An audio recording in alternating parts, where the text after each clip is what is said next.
Welcome to Shanmugam IAS Academy. This is the Hindu News analysis for the date 19th of November 2021. Let's go into the analysis. The first article for the day is Bankers must support job creators, says our Prime Minister. Banks must be proactive in lending to the smaller businesses.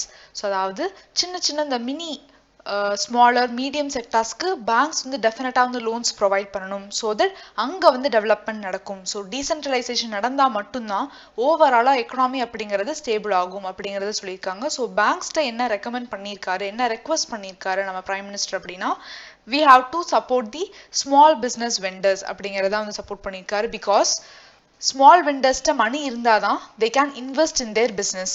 So investment இருந்தாதான் வந்து production நடக்கும். Production நடந்தாதான் வந்து employment நிறைய generate ஆகும் because they can expand the business. இப்போ ஒரு ரெண்டு machine இருக்கிற இடத்துல இன்னொரு எக்ஸ்ட்ரா ஒரு மிஷின் வந்து they will be implementing and also profit வரும். So வர profitல கொஞ்சம் சேவிங்ஸும் மீதியை திருப்பியும் இன்வெஸ்ட்மெண்ட் வந்து பண்ணுவாங்க. So this will lead to increase in GDP of the country. So this is called as high growth cycle. So இந்த விஷயம் எப்ப நடக்கும் அப்படின்னா enough investment இருந்தா மட்டும்தான் இது நடக்கும். பட் இப்ப அதாவது போஸ்ட் பேண்டமிக் டைம்ல வந்து இன்வெஸ்டர்ஸ் ப்ராப்பரா இல்ல அப்படிங்கறதுனால நம்மளோட எக்கனாமி அப்படிங்கிறது வந்து பின்னாடி போய்கிட்டே இருக்கு. ஸோ அதை வந்து இம்ப்ரூவ் பண்ணணும் அப்படின்னா கண்டிப்பா வந்து small வெண்டர்ஸ்க்கு we have to provide the loans அப்படிங்கிறதும் சொல்லியிருக்காங்க. அண்ட் இப்ப இருக்க அந்த பேட் லோன் ப்ராப்ளம்ஸ் அதாவது நான் பெர்ஃபார்மிங் அசட்ஸ் அந்த ப்ராப்ளமை கவர்மெண்ட் வந்து ரொம்ப சூப்பராகவே டேக்கிள் பண்ணியிருக்கு அப்படிங்கிறதும் சொல்லியிருக்காங்க. பிகாஸ் கவர்மெண்ட் நிறைய ஸ்கீம்ஸ் இன்ட்ரடியூஸ் பண்ணாங்க like insolvency and bankruptcy code introduce பண்ணாங்க, பேட் பேங்க் ஸ்கீம் இன்ட்ரடியூஸ் பண்ணாங்க, asset reconstruction company, no your customer. So இந்த மாதிரியான பாலிசிஸ்ல கவர்மெண்ட் இன்ட்ரடியூஸ் பண்ணனால தான் இப்போ பேட் லோன்ஸ் அப்படிங்கிறது ரொம்பவே கம்மியாயிருக்கு. கிட்டத்தட்ட மோர் தேன் 5 lakh crore வந்து ரெக்கவர் பண்ணியிருக்காங்க from the lakhs of crores extended as loans before 2014. So கிட்டத்தட்ட 5 lakh crores மேலவே ரெக்கவர் பண்ணியிருக்கிறதா வந்து கவர்மெண்ட் சொல்லியிருக்காங்க. So this is the biggest milestone and இதை இன்னமும் வந்து லெண்டிங்கை வந்து இம்ப்ரூவ் பண்ணணும், அதாவது mini small vendors or small செக்டார்ஸ்க்கு ப்ரொவைட் பண்ணணும் ஸோ தட் ஓவரால் எக்கனாமி வந்து பூஸ்ட் ஆகும் அப்படிங்கிறதும் வந்து இந்த ஒரு பர்டிகுலர் ஆர்டிகிள் சொல்லியிருக்காங்க. So next article is about sexual intent not skin to skin contact கீ supreme court. So if a male touches a female, so அந்த ஃபீமேல் வந்து கிளாத்ஸ் வியர் பண்ணியிருக்கிறப்ப அவங்களோட ப்ரைவேட் பார்ட்ஸை டச் பண்ணாங்க அப்படின்னா it will not come under POCSO act அப்படிங்கிறது தான் வந்து பாம்பே ஹைகோர்ட் வந்து சொல்லியிருந்தாங்க. ஸோ பாம்பே ஹைகோர்ட் சொன்ன ஜட்ஜ்மெண்ட்டை சுப்ரீம் கோர்ட் ஸ்கிராப் பண்ணிட்டாங்க பிகாஸ் செக்ஷுவல் இன்டென்ட் இருந்தா போதும். ஸோ அது வந்து ஸ்கின் டு ஸ்கின்னா இல்ல நாட் ஸ்கின் டு ஸ்கின்னா அப்படிங்கிற விஷயம் வந்து தேவை கிடையாது அப்படிங்கறத வந்து சுப்ரீம் கோர்ட் ரொம்ப தெளிவாவே வந்து சொல்லியிருக்காங்க. So whatever it is, whether it is skin to skin contact or it is not a skin to skin contact அப்படின்னாலும் if it is with sexual intent அப்படிங்கும் போது டெஃபினட்டா வந்து it will come under POCSO act and that particular person who assaulted the female will be subjected to penalty and punishment அப்படிங்கிறது supreme court சொல்லியிருக்காங்க. And salient features of the POCSO Act இதுல டெஃபினட்டா தெரிஞ்சிருக்கணும். So children அப்படிங்கிறத யார் define பண்ணியிருக்காங்கன்னா below 18 years இருக்கிறவங்கள தான் சில்ட்ரன் அப்படிங்கிறத டிஃபைன் பண்ணியிருக்காங்க. And it includes different forms of sexual abuse like sexual harassment, pornography, penetrative and non-penetrative assault as are defined in the act. So sexual assault வந்து இந்த டைம்ல வந்து எப்போ அக்ரவேட்டட் பனிஷ்மெண்ட் வந்து கிடைக்கும் அண்டர் அக்ரவேட்டட் சர்க்கம்ஸ்டன்சஸ் அப்படிங்கிறதும் சொல்லியிருக்காங்க.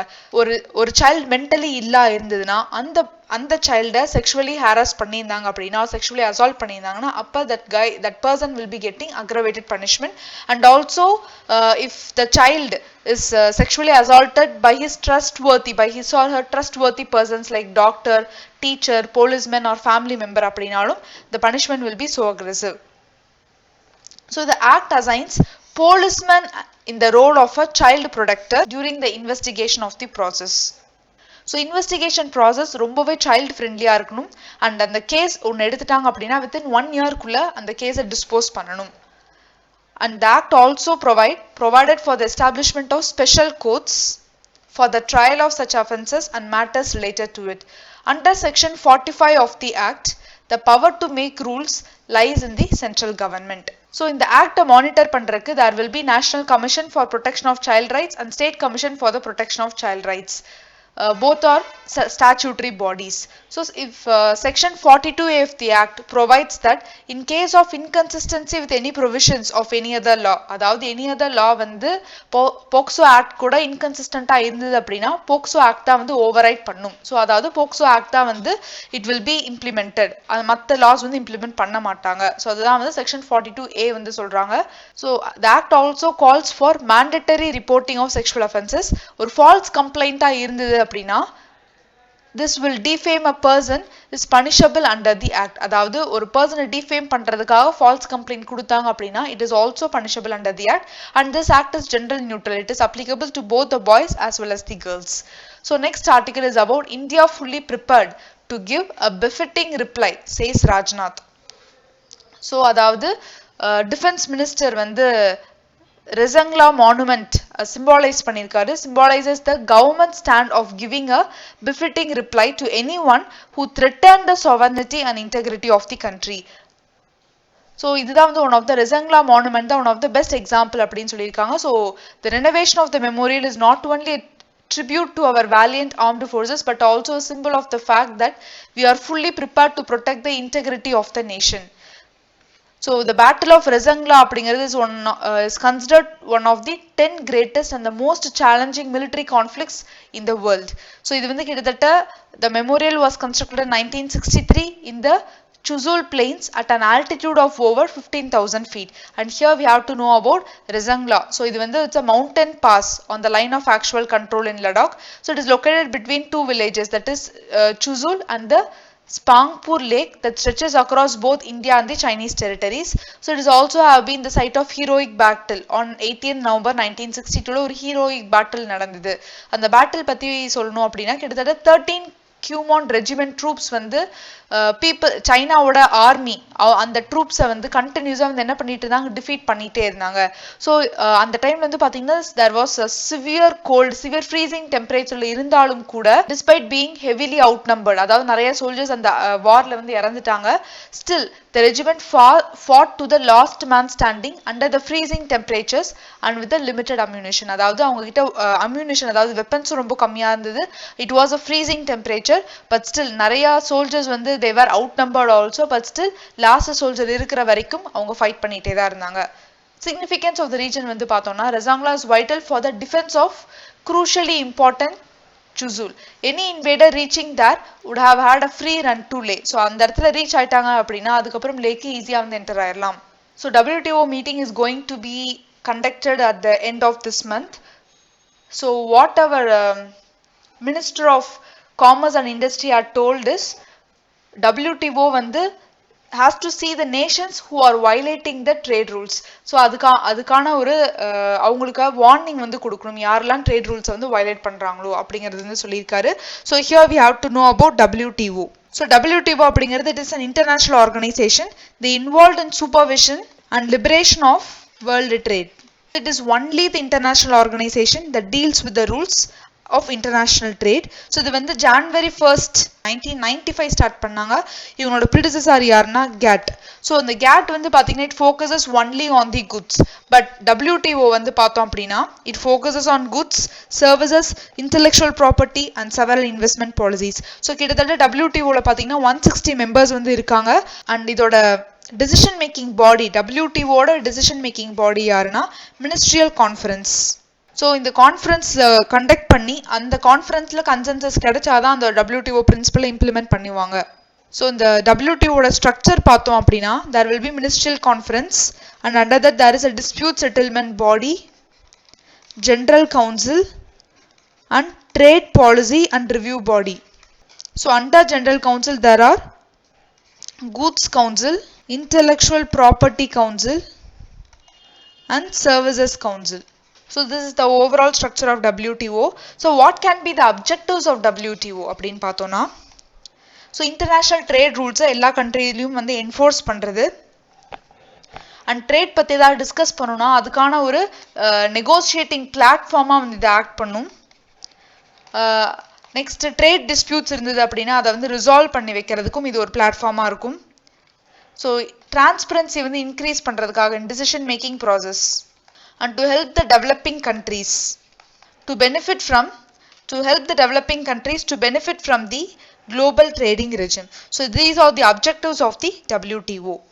So let's go to the next article. Declare 8 state highways as national highways talent. So whether a state highway can be changed to national highway அப்படிங்கிறதுக்காக தான் இந்த ஒரு பர்டிகுலர் ஆர்டிக்கலை வந்து நான் கொடுத்துருக்கேன்.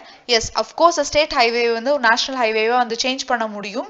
பட் இந்தியன் ரோட் காங்கிரஸ் அவங்க ப்ரிஸ்கிரைப் பண்ண ரூல்ஸை சாட்டிஸ்ஃபை பண்ணால் ஒழிய நேஷனல் ஹைவேஸாக சேஞ்ச் பண்ண முடியும்.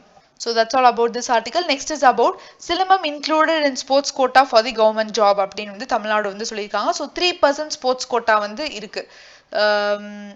Tamil Nadu government on Thursday designated silambam as one of the games to be included in the 3% sports quota for the recruitment in the government departments and public sector undertakings. So here we have to know about silambam. So silambam அப்படிங்கிறது it's an ancient weapon based martial art.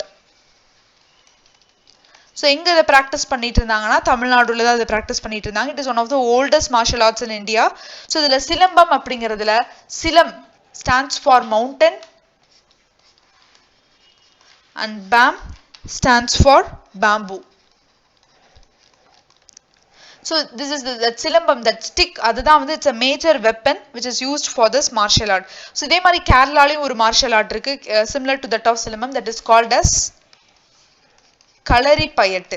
And ரீசெண்டாக கூட அந்த article பற்றியும் நம்ம பார்த்தோம். அதாவது after COVID-19 2 years கழிச்சு களரி பயட்டு practice sessions வந்து ஆரம்பிச்சிருச்சு அப்படிங்கிற மாதிரியான ஒரு சிலது வந்து பார்த்தோம். ஸோ ஃபுட் மூமெண்ட்ஸ் தான் வந்து சிலம்பம் அப்படிங்கிற விஷயத்தில் ரொம்ப ரொம்ப இம்பார்ட்டன்ட் அப்படின்னு வந்து சொல்கிறாங்க.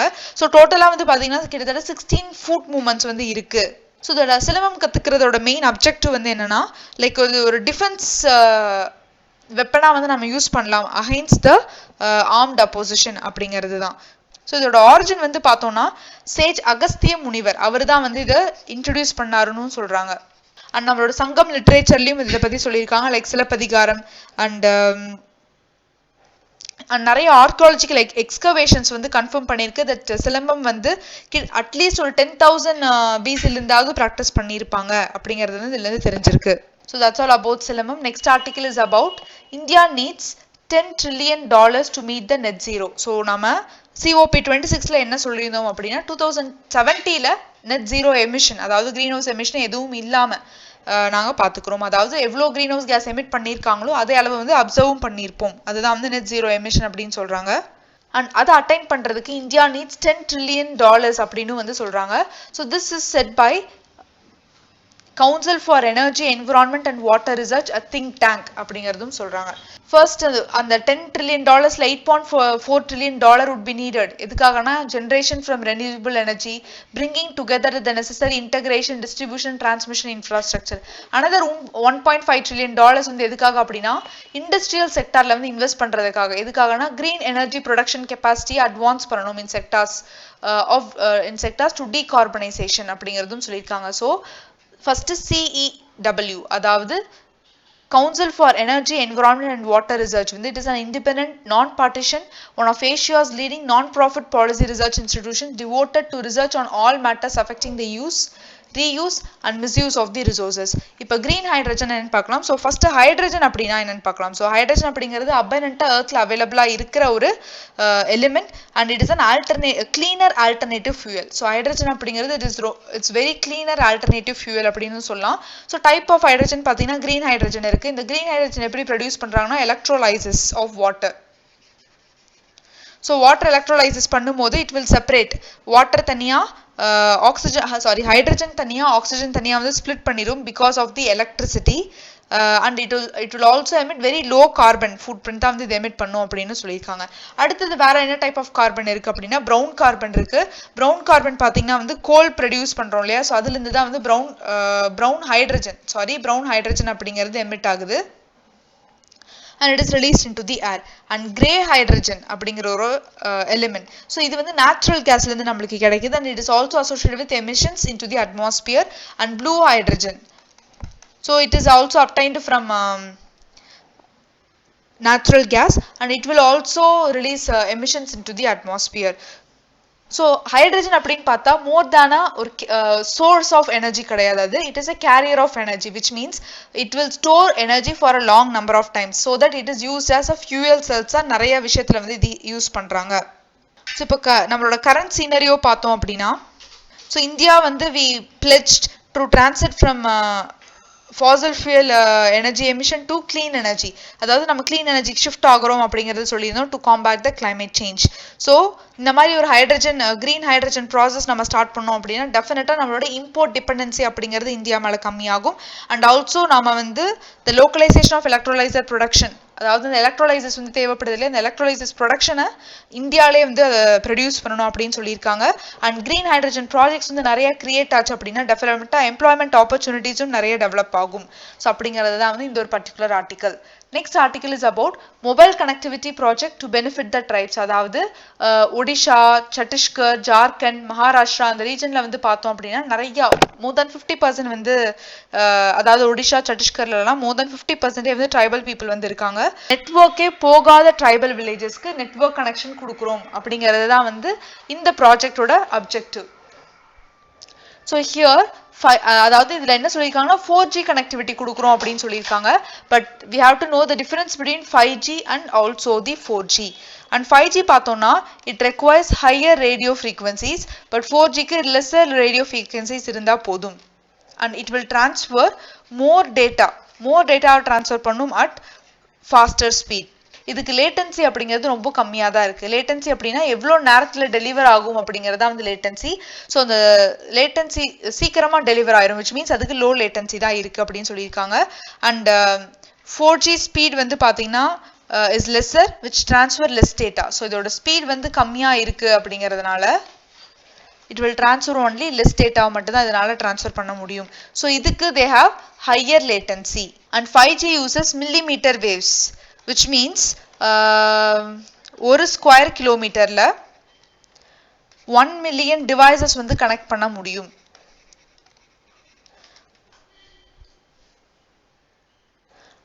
ஸோ அதே ஒரு ஸ்கொயர் கிலோமீட்டர்ல வந்து பார்த்தீங்கன்னா 4G நெட்வொர்க்காக இருந்ததுன்னா கிட்டத்தட்ட ஒரு 4000 டிவைசஸ் தான் வந்து கனெக்ட் பண்ண முடியும் அப்படின்னு சொல்லியிருக்காங்க. So 5G uses new digital technology that it improve coverage, speed, capacity எல்லாமே. But 4G had led to more congestion and lesser coverage தான் கிடைக்கும் 4Gனால அப்படிங்கிறதும் வந்து சொல்லியிருக்காங்க. ஸோ இதுதான் வந்து mobile connectivity to benefit the tribes. Next article is about no consensus on limiting the speaker's power. So recently the All India Presiding Officers Conference நடந்தது. So அதோட presiding officer Lok Sabha speaker தான் இருந்திருப்பாரு. அண்ட் ஸ்டேட்ஸ்ல இருக்க எல்லா ஸ்பீக்கர்ஸும் வந்து attend பண்ணியிருப்பாங்க. And அதுல வந்து என்ன சொல்லியிருந்தாங்க அப்படின்னா, ஸோ ஆன்டி டிஃபெக்ஷன் லாக்கு கீழே ஸ்பீக்கர் தான் டிஸ்குவாலிஃபை பண்ணுறாங்க. ஸோ அந்த பவரை வந்து லிமிட் பண்ணலாமா அப்படிங்கிற கேள்வி கேட்கும்போது யாருமே வந்து ப்ராப்பராக ஆன்சர் பண்ணல. And there was no consensus which was achieved அப்படிங்கிறதும் வந்து சொல்லியிருக்காங்க. ஸோ ஆன்டி டிஃபெக்ஷன் லா அப்படிங்கிறது 52nd கான்ஸ்டிடியூஷன் அமெண்ட்மெண்ட் ஆக்டுக்கு கீழே 10th ஷெடியூலுக்கு கீழே தான் வந்து ஆன்டி டிஃபெக்ஷன் லா வந்து கொண்டு வந்திருக்காங்க. இது எதனால வந்து ஸ்பீக்கரோட டிஸ்குவாலிஃபிகேஷன் பவரை வந்து வேற யாருக்காவது கொடுங்க அப்படின்னு சொல்றாங்க அப்படின்னா, பிகாஸ் ஸ்பீக்கர் வந்து அந்த பொசிஷன் நிறைய டைம்ஸ் வந்து மிஸ்யூஸ் பண்ணிட்டாங்க. ஃபார் எக்ஸாம்பிள் கர்நாடகா, மணிப்பூர் அங்கெல்லாம் வந்து பாத்தீங்கன்னா they didn't take any action even though member of the legislature is disqualified அப்படிங்கிறது தான். டிஃபெக்ட் ஆயிட்டாங்க அப்படின்னாலும் அவங்க மேல எந்த ஒரு ஆக்ஷனுமே வந்து எடுக்கல. ஸோ அதுதான் வந்து இந்த ஒரு particular article. So that's all for today's Hindu news analysis. Thank you.